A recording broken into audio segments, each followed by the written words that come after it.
नमस्कार, योग India channel में आप सभी का स्वागत है। बढ़ती हुई गर्मी में अपने शरीर को कैसे ठंडा रखा जाए, इसका इलाज भी हमारे योग में दिया गया है। कुछ प्राणायाम है और कुछ आसन है, तो चलिए शुरू करते हैं आज का अभ्यास। हमारा पहला प्राणायाम है शीतली प्राणायाम, जिसमें हमें अपने दांतों को बंद कर सांस को अंदर की ओर लेना है और हमारे होठ खुले हुए होने चाहिए। गहरी सांस लीजिए, लिप्स को बंद कीजिए और कुछ देर होल्ड करके रखिए सांसों को और धीरे से नाक के छिद्रों से अपनी सांसों को बाहर निकालिए। फिर से करेंगे। अपने होठों को खोलकर अपने दांतों को बंद करके रखना है और सांस को अंदर की ओर लेना है। सांस को होल्ड करके रखेंगे, उसके बाद सांस को नाक के द्वारा बाहर निकालेंगे। यह आसन हमें 30 से 40 सेकंड तक करना है। जैसा कि आप स्क्रीन पे देख सकते हैं, बिल्कुल उसी तरीके से। आपको अपनी बॉडी पर कोई एक्स्ट्रा प्रेशर नहीं डालना है। शीतली प्राणायाम हमारे शरीर को बहुत ठंडा कर देता है। ये गर्मियों के लिए बहुत ही लाभकारी प्राणायाम माना गया है। जितना हो सके आप उतना ही कीजिए। एक्स्ट्रा प्रेशर बॉडी पर बिल्कुल नहीं डालना है।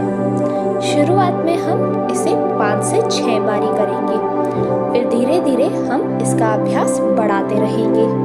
अब हम चंद्रवेदी प्राणायाम का अभ्यास करेंगे, जिसमें हमें अपने दाएं नाक से सांस को अंदर लेना है और बाएं नाक से सांस को बाहर की ओर छोड़ना है। यह चंद्र नाड़ी है, यानी कि हमारा दायां नाक जो है वो चंद्र नाड़ी के नाम से जाना जाता है। और चंद्र नाड़ी से सांस लेने पर हमारे शरीर में ठंडक बढ़ती है। तो हम शुरू करते हैं। हमारे दाएं नाक से सांस को अंदर की ओर लेंगे और बाएं नाक से सांस को बाहर की ओर छोड़ेंगे। फिर से वही करेंगे। दाएं नाक से सांस को अंदर की ओर लेंगे और बाएं नाक से आराम से सांस को छोड़ेंगे। यह आसन हमें बड़े ही आराम से करना है। किसी तरीके का कोई एक्स्ट्रा प्रेशर बॉडी पर बिल्कुल नहीं डालना है। जिस तरीके से आराम आराम से किया जाएगा, उसी तरीके से हमारे शरीर में ठंडक बढ़ती रहेगी। तो हमें अपनी सांसों को नॉर्मल लेते रहना है, यानी कि दाएं नाक से हम सांस को लेंगे और बाएं नाक से सांस को छोड़ेंगे। सांसों को नॉर्मल कर दीजिए। अब हम अपने अगले आसन की तरफ चलते हैं, जिसमें हमें मैट पर पहले हम वज्रासन की अवस्था में आएंगे। उसके बाद धीरे से आगे मैट पर हाथ को रखेंगे और टेबल टॉप में आ जाएंगे। उसके बाद एड़ियों को हम नीचे मैट पर रखकर शरीर को ऊपर की ओर ले आएंगे। यह आसन पर्वतासन है। इस आसन को अधोमुख श्वासासन भी कहा जाता है। 5 सेकंड होल्ड करने के बाद हम फिर से वज्रासन की अवस्था में आ जाएंगे। अब हम अपने अगले आसन की तरफ चलते हैं, जिसमें हमें मैट पर सीधे खड़े हो जाना है। मैट पर खड़े होने के बाद दोनों हाथों को ऊपर की ओर ले आएंगे और धीरे से अपने शरीर को नीचे की तरफ झुकाएंगे। उसके बाद दोनों हाथों को नीचे मैट पर ले आएंगे और अपने सर को अपने घुटने पर टच करने की कोशिश करेंगे, जिसमें हमें अपने घुटनों को थोड़ा सा मोड़ देना है। जितना हो सके आप अपनी बॉडी पर उतना ही प्रेशर डालें। उसके बाद धीरे से अपने दोनों हाथों को ऊपर लाएंगे और अपने घुटने को थोड़ा सा मोड़ के रखेंगे, यानी उत्कटासन की अवस्था में आ जाएंगे। 5 सेकंड होल्ड करने के बाद फिर से हम उत्तानासन की अवस्था में आ जाएंगे।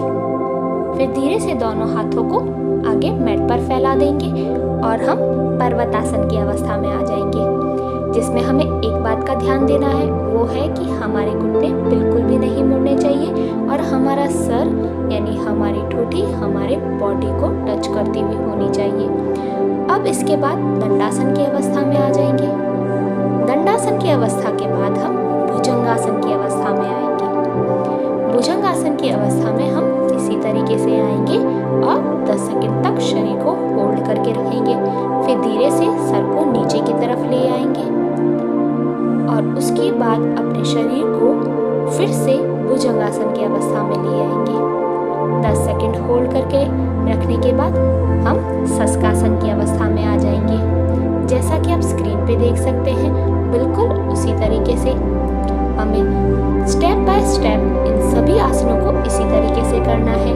शशकासन की अवस्था में आने के बाद अब हम पर्वतासन की अवस्था में आ गए हैं। पर्वतासन की अवस्था को हम अधोमुख श्वासासन भी कहते हैं। इसके बाद हम अश्व संचालन अवस्था में आ जाएंगे, जिसमें हमें अपने पैर को आगे की तरफ रखना है और 90 डिग्री में रखना है और दूसरा पैर हमारा पीछे की तरफ सीधा होना चाहिए और हमारी कमर बिल्कुल सीधी होनी चाहिए। 5 सेकंड तक शरीर को होल्ड करने के बाद वीरभद्रासन की अवस्था में आ जाएंगे। वीरभद्रासन की अवस्था में हमें अपने घुटने को नीचे मैट पर बिल्कुल नहीं रखना है। 10 से 5 सेकंड तक शरीर को होल्ड करके रखेंगे। उसके बाद हम फिर से अपने दूसरे पैर पर इसी क्रिया को दोहराएंगे। पहले अश्व संचालन, जिसमें हमें अपने घुटने को यानी पीछे वाला घुटना हमारा मैट पर होना चाहिए और आगे वाला घुटना 90 डिग्री पर होना चाहिए। हमारा पैर 90 डिग्री पर होना चाहिए और अपनी कमर को सीधा रखिए। यही क्रिया हम दूसरे पैर पर भी करेंगे। अपने एक पैर को 90 डिग्री पर और दूसरा पैर पीछे की तरफ सीधा। अब वीरभद्रासन, जिसमें हमें घुटने को ऊपर की ओर कर देना है थोड़ा सा और पैर हमारा 90 डिग्री की तरफ होना चाहिए आगे वाला।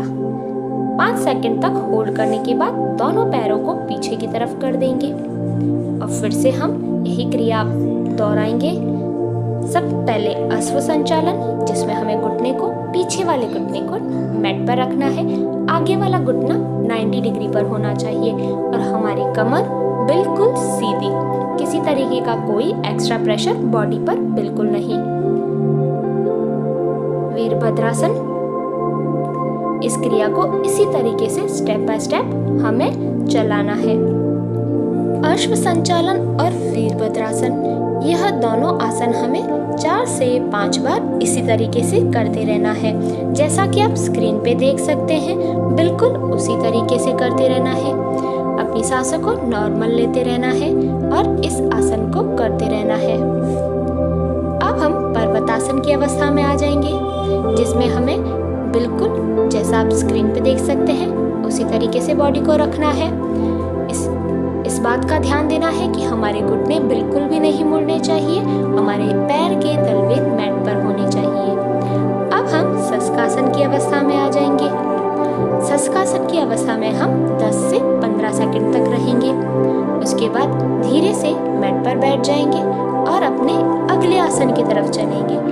हमारा अगला आसन है शवासन की अवस्था, जिसमें हमें मैट पर लेट जाना है। दोनों पैरों को फैला दीजिए। उसके बाद हाथों की हथेलियों को आकाश की तरफ कीजिए और सांसों को नॉर्मल कर दीजिए।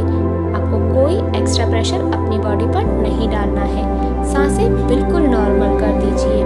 बाह्य जगत से ध्यान हटाते हुए पूरा ध्यान आपको अपनी बॉडी पर लाना है। धीरे से घुटनों को मोड़िए और मैट की तरफ ले आइए और अपने एक हाथ को अपने सर के नीचे रख दीजिए। 5 सेकंड तक होल्ड करने के बाद धीरे से मैट पर सुखासन की अवस्था में आ जाइए। हाथों को रगड़िए, आंखों पे लगाइए और शरीर पे लगाइए।